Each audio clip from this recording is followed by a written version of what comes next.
Looks delicious. Looks delicious. Delicious.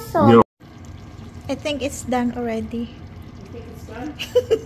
Grabe ang lakas ng hangin, guys. Yan o.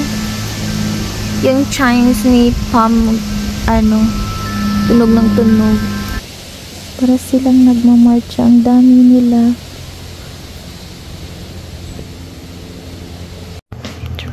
Rice.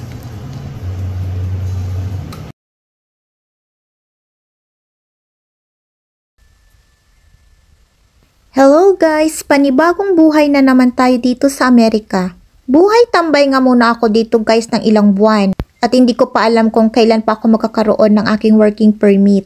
Ganun talaga ang life, tiis-tiis lang muna. At wala pa din akong travel permit, so dito lang muna tayo mag-iikot-ikot sa tabi-tabi ng bahay namin. Bahay pala ng parents ni Aaron. Sobrang lawak nga guys ng kanilang lupain dito guys, yung bakuran nila. At sobrang daming puno ng kahoy at iba't ibang klase ng kahoy ang meron sila dito guys. Ang sarap nga guys tumambay dito guys sa labas tuwing umaga, lalo na pag maganda ang sikat ng araw tapos malamig yung panahon. Kasi madalas guys malamig na yung panahon dito sa may US. Ang ganda ng guys yung puno ng maple tree ba yan? Nag-change na siya ng color. Color orange. Merong purple din or red dun sa labas naman.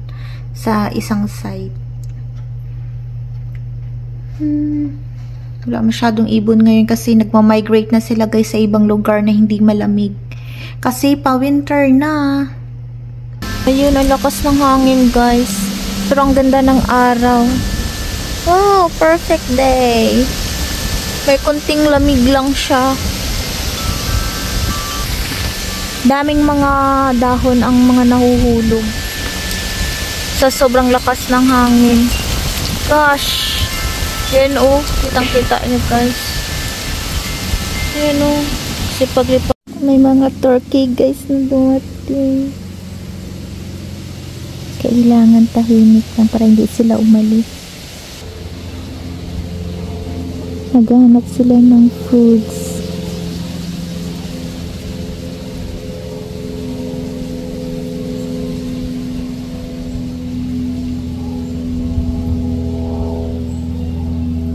Pagala-gala lang yan sila guys kung saan lang sila gusto nilang pumunta.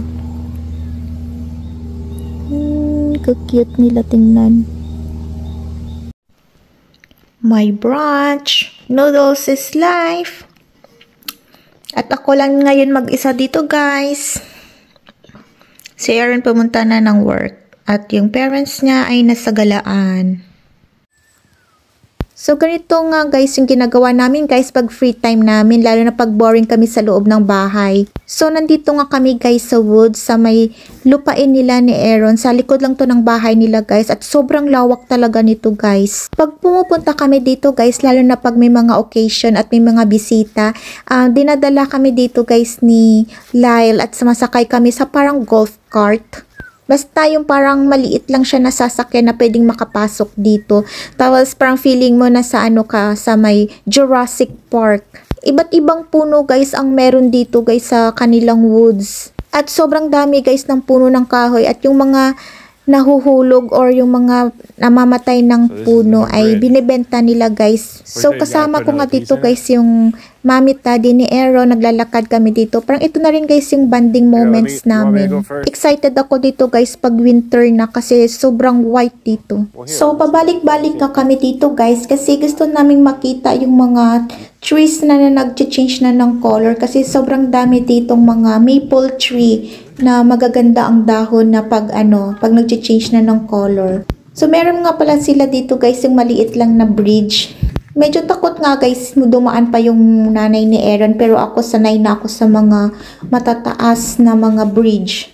Maganda dito guys pumunta pag gusto mong mag-unwind, mag-exercise, maglakad-lakad. Ang ganda dito. Takot nga lang ako guys pumunta pag ako lang mag-isa kasi feeling ko baka may mga ahas or may mga wild animals. We're back home again.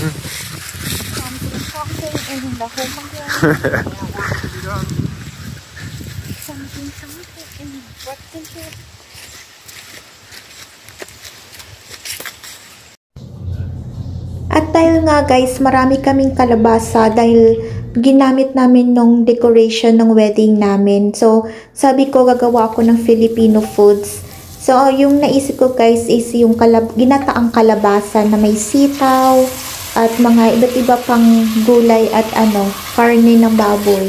Hindi naman ako guys expert magluto pero gusto kong matuto at kaya nagta-try ako na magluto ng mga iba't ibang klase ng foods.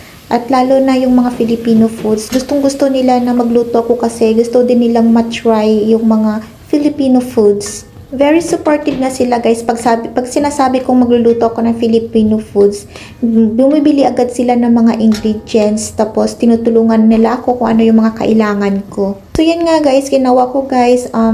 Ginisa ko muna yung karne. Tapos dito guys, bihira ka lang makakita ng baboy na yung bandang belly. Kasi hindi sila masyado kumakain ng ng taba ng baboy. After ko nga dun guys, naginisa yung baboy tapos nilagay ko na yung gata ng niyog kasi merong gata ng niyog dito. Tapos nilagay ko na rin guys yung kalabasa at papakuluan lang natin yan hanggang sa lumambot na sila at hanggang maging medyo malapot na siya. Meron dito guys na mga ingredients na gusto ko sana magluto ng Filipino foods pero hindi ko siya mahanap dito sa may US. So kailangan pumunta pa ako sa mga Asian store. Minsan meron, minsan wala. So ayan na nga guys, nilagay ko na rin yung sitaw at mukhang masarap na siya.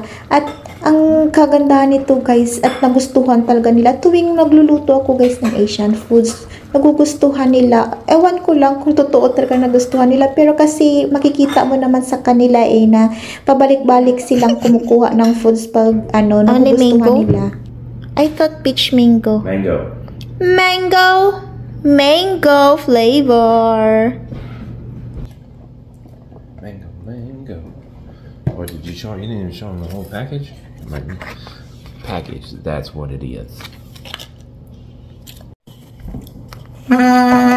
It's fine. I think it's better the other way. I like it guys. Well, I know you think it's fine, but I think it's ruined. It's just ruined. The other guy is making a drama. I would never make a drama. Oh, a much. Oh, a much. I don't know what that means. Oh, a much.